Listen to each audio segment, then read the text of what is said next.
Guys, welcome to my channel. Today, meron akong isi-share sa inyo na bagong gadget na nabili ko.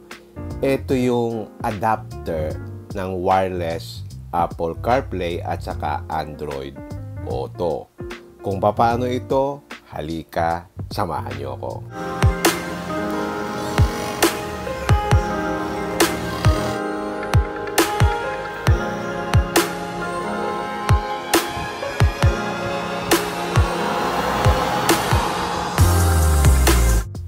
To start with, 3 years na itong Montero Sport ko.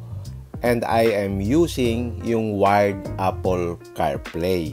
So gusto ko siyang i-convert into wireless Apple CarPlay para wala na ako nung cable. Kasi para magamit ko to, normally naka-cable ako. At ang very useful sa akin yung Waze, saka yung Google Map, and of course for music, yung Spotify. So may nakita ko na USB adapter that can convert wired Apple CarPlay or Android Auto into wireless Apple CarPlay and wireless Android Auto. So ito yung in-order ko from CarLink Kit.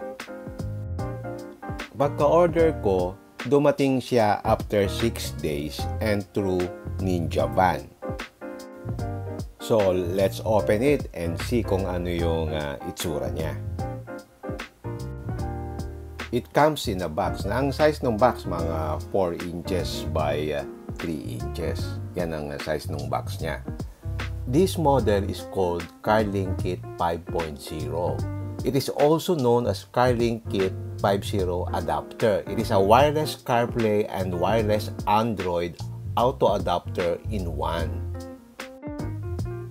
This CPC 200-2 Air wireless adapter enables you to wirelessly connect your car's existing wired Apple CarPlay or wired Android Auto infotainment system, allowing you to conveniently access all your prepared maps, yung media, and messaging apps on your car displays through Bluetooth and Wi-Fi connectivity. Ito yung itsura niya. It's kulay black, maliit lang siya.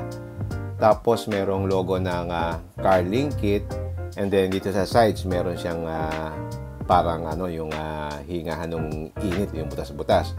And then meron sa dalawang sides, opposite sides, meron kang USB port na Type-C at saka USB port na Type-A.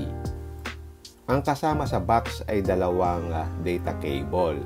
Yung isang cable, parehong Type-C yung dulo, at yung namang isa is Type-A yung isang dulo at Type-C yung isang dulo. And then, meron siyang kasamang instruction manual. So, paano gamitin yung cable? There are several ways. Kung ang sasakyan mo is Type-C yung saksakan, pwede mong gamitin itong Type-A na USB, tapos yung kabilang dulo, isasaksak mo dun sa iyong sasakyan.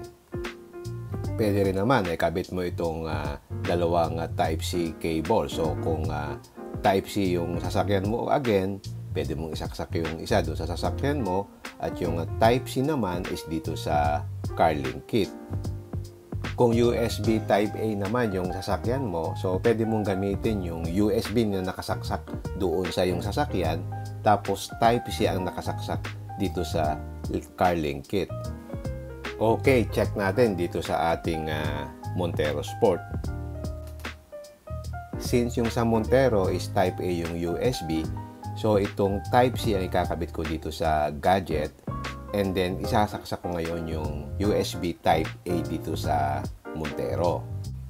So pag sinaksak mo yan, hintayin mo mag-red para ibig sabihin pumapasok na yung power supply.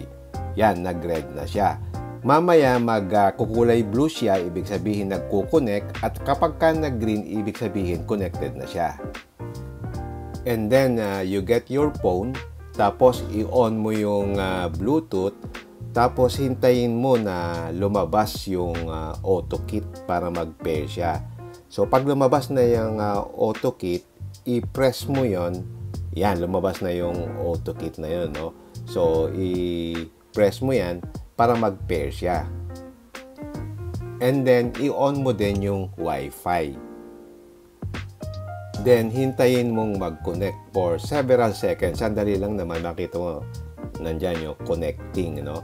And then, lalabas sa cellphone mo ngayon is turn on Wi-Fi and use CarPlay. So, i-okay mo siya. Ayan, so nag-connect na siya ngayon. And then, hintayin natin na mag-connect. Pagka nag-green na yung AutoKit mo, ibig sabihin, connected na siya. Yan, kulay green na yung ilaw niya. So, ganun lang kasimple. Naka-wireless Apple CarPlay na ako at pwede rin yung Android Auto. So, tingnan natin kung stable yung connection. So, i-check natin itong screen. Yan, yung Google Maps. And since naka-boot na siya, wala na akong cable. Yung all function ng apps are available right away. So, pag in-scroll ko siya o tinap ko siya, so, ano siya, very intuitive, no? So, wala siyang noticeable lag and everything functions as if it's a wired. So, check natin yung Waze kung gagana. So, yan, gumagana na yung Waze ko without any wire. So, ang laking ginhawa, di ba? So, wala na yung wire, malinis na yung sasakyan mo at hindi ka na pabalik-balik na magsasaksak pa din o hugutin mo na naman. So, naka-plug lang yung iyong CarLink kit. So, you can connect your phone automatically. By the way, ang phone na pwede mo ikabit dito is yung iPhone 6 Plus pataas and then yung Android phone 11.0 Plus pataas. Ang kagandahan pa nito, you can use this CarLink Kit 2L to get wireless CarPlay or wireless Android Auto and you can still keep the original car operation. It won't change the settings of the original car.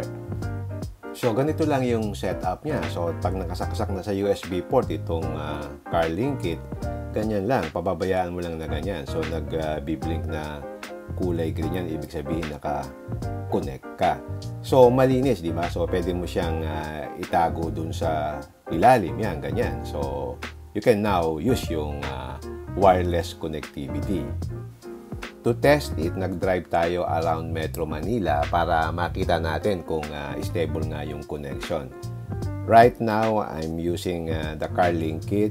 Yan, makita nyo, naka-green. And then, I'm using itong Waze, no, na app. So far, stable siya sa stop and go traffic. Nag-start ako from Banawe up to Taguig. Hindi siya napuputol. So, looks like very reliable. Natuwa din yung mga anak ko kasi mahilig sila sa music. Now, they can connect to sa Spotify songs nila without the wire. So, kahit nakasakay dun sila sa likod, nakaka-connect sila. Unlike before na kailangan pa manghiram siya ng wire, naghihiraman pa kami para makakonect lang siya. Okay, paano kayo makakabili? So, ganito ituturo ko sa inyo. So, punta ka doon sa kanilang website, yung autokitcarplay.com. Ilalagay ko yan doon sa description box below para meron kayong link para doon kayo mag-connect. Then, hanapin ninyo yung CarLink Kit 5.0. Yan, 4.0 yan. Yan yung older model. So, ang hanapin nyo yung 5.0, yun yung latest model kasi marami silang iba-ibang mga product yan. Yan, pag nakita nyo yung CarLink Kit 5.0 2R, press nyo yung Learn More. Yan ang lalabas, yung wireless CarPlay and Android Auto Adapter. Ang cost niya is $104.99 US. You can pay via PayPal o kaya credit card. And then, press nyo yung Buy It Now. Pag pinress nyo yan, lalabas ngayon dito yung kanyang maghanap siya ng discount code. Gamitin nyo yung discount code ko, type nyo Ride with Levy. After that, ipe-press nyo yung apply para magkaroon kayo ng discount. So, i-press natin yung apply para mag-process na yung order ninyo. So, pag pinress mo yung apply, ito ngayon yung lalabas sa kanya. You will get an 18% discount. Ang babayaran mo na lang, $86.09.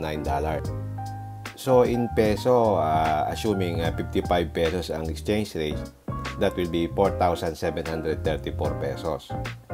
Ayun, ganun lang kasimple. So, please check the link dun sa description box below and then you can press that link para diretso na kayo maka-order. Don't forget yung discount code, Ride with Levi. Okay, hanggang dito na lang. Sana nakatulong. If you like this video, don't forget to like, share, and subscribe. Until next time, see you again my next vlog. Bye!